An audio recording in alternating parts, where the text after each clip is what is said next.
ये बंदा देख सकते हैं पागल हो गया मेरा डग्गा। वाह उस्ताद, अस्सलामुअलैकुम भाई और उनके बहनों, यार क्या हाल है। उम्मीद करना तुम सारे खैरियत दे नाल होवोगे। अल्लाह का फजल करम नाल आज दा व्लॉग शुरू करना है जी। सुबह सुबह आ गया है अपने मुरबे, देख सकते हैं है जी मेरा ग्राउंड जिथे मैं करना प्रैक्टिस। सारा मेरी बैक च मेरा हैगा ग्राउंड जिथे मैं आके करना अपनी प्रैक्टिस, जिथे मैं अपनी दौड़ शौड़ ते जंप शंप मारना। यार तो सुबह सुबह आ गया जी मुरबे, क्योंकि इन्नी धुंध पै रही है। वेख सकते हैं कितनी धुंध पै रही है। इस धुंध में कोई काम नहीं होता, कोई नहीं होता। आराम नाल घर च बवो, मौज मस्ती करो, आराम नाल चिल्ल मारो, कोई काम बात तो सही है काम ना करो यार। वेख सकते हैं मजीद धुंध वधी जा रही है, घटन का नाम ही नहीं लेंदी। भी पता नहीं नू की है मेरे नाल, इन कोई दुश्मनी है दी। मैनूं लगदा है मेरे तो यार जल्दी जल्दी जाने, थोड़ी जी दुड़की शुड़की लाइए, दौड़ करिए। यार वेख सकते ने किन्नी धुंध पै रही है, मजीद वधी जाती है, वधी जाती है, वधी जाती। वाह क्या एक्टिंग कर रहा है। इन्नी धुंध भी कारण है मैनू क्या जा जा जल्दी जल्दी जल्दी कम कुम कर जल्दी जा डंगरां वास्ते चारा चूरा बना के लिया। मैं कहना नहीं, मैं नहीं जाना। उन्हें कहनी नहीं जा, नहीं तो घरों निकल जा। यार वेख सकते ने जंगलात नू क्रॉस करदा होया तुहाडा भाई, जंगलात नू क्रॉस करदा होया है। देख सकते हैं कणक भी आपके पूरे अरूज में आई हुई है। ये देख सकते हैं सूरज भी धीमा धीमा निकला हुआ है। यार बड़े बड़े बड़े नाले क्रॉस करदा होया, टप गया नाले नू क्रॉस कर लिया। जल्दी जल्दी चलो यार, एक तो मेरा दिल भी नहीं करना पड़ा बड़ा नू, इन्नी ठंड पै रही है। इन्नी ठंड किन्ना दिल करता काम करो नहीं यार। तुसीं दस दो, इंसाफ की गल करो यार। चुप कर पे कुत्ते। तो यार असीं आपदे पहुंच गए हैं मंजिल ते। वेख सकते हैं इन्हां नूं वड्डांगे बड़े ही छोटे जे निक्के जे।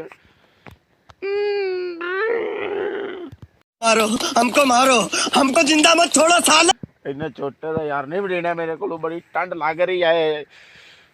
लेकिन कोई बात नहीं यार, वडने तो पौने, काम तो करना ही पौना। काम ना किया तो फिर रोटी नहीं मिलनी थोड़े भाई नू। चल झूठा यार मैं ना क्यों ना कहना थोड़ी जी वेट कर लिया जाए, क्योंकि सर्दी तो बड़ी पौंदी पई है, त्रेल भी बड़ी वेख सकते हैं बड़ा मरिया पे जी। वेख सकते हैं मैं तो कहना थोड़ा जिहा आराम कर लवीए। तो धुप्प भी निकल आएगी उधर, वेख सकते हैं सूरज भी अपना निकल रहा है, तो उधर थोड़ी ठंड भी मट्ठी हो जाएगी। तो थोड़ा जिहा करने आराम। तुसीं उधर कर लो, चैनल को सबसक्राइब कर लो जितना कि मैं आराम कर रहा। तुसीं चैनल को सबसक्राइब कर लो, लाइक करो, बैल आइकन को जरूर दबा दो। नहीं कोशिश की करना है वड्डां दी कोशिश करना है, लेकिन कोई गल नहीं। ठंड तो बड़ी पै रही, तुहाडे भाई दा दिल नहीं कर रहा यार। तुसीं आके मेरे भाई दी हेल्प कर दो यार। मैं तुम्हारे बाप का नौकर नहीं हूँ। तुसीं कहदे मेरे दोस्त हैं, मेरी हेल्प भी नहीं करते हैं यार। चलो तुहानूं कुछ देर बाद मिलने हैं, वेट करो, चल मारो, कोई काम शाम कर लो, मैं थोड़ा सा कम कर लवां। तुसीं मेरा वेट करो, उधर मैं कम कुम करके तुहानूं फिर मिलदे हैं। तो यार वेख सकते हैं तुहाडे भरा ने पट्टे पुट्टे वड्ड लैण। वेख सकते हैं इन्ने वेख सकते हैं जगह चुग ली है यार, बड़ी ठंड लगी है। आ वेख सकते हैं ए पंड हुई पई है, हुण कोई बंदा चुआवन वाला नहीं है, कल्ले ही थोड़ा भरा चावेगा। तो यार तो यार थोड़े भाई ने आखिरकार चुक के लाई सी।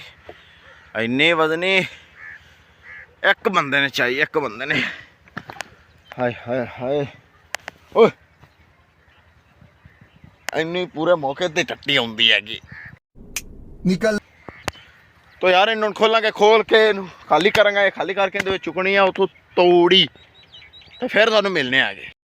ये बंदा देख सकते हैं पागल हो गया मेरा डग्गा। वाह उस्ताद वाह, क्या हाल है। ठीक शुक्र अल्लाह का। और सुना है तबीयत से ठीक है? ठीक है शुक्र अल्लाह का। थोड़ा जा मोट तोड़ के सानू दिखावो ना अब्दू दी आन के। नहीं हम अपने मजाक से टूटते हैं, ऐसे टूटते हैं, जैसे भी टूटते हैं। नहीं उस्ताद थोड़ा तोड़ के दिखा दो। नो नो उस्ताद जी थोड़ा जा नो, इधर से आ, ये इधर से। वाह वाह वाह उस्ताद वाह वाह वाह वाह, क्या बात है, क्या बात। गुड हो गया जी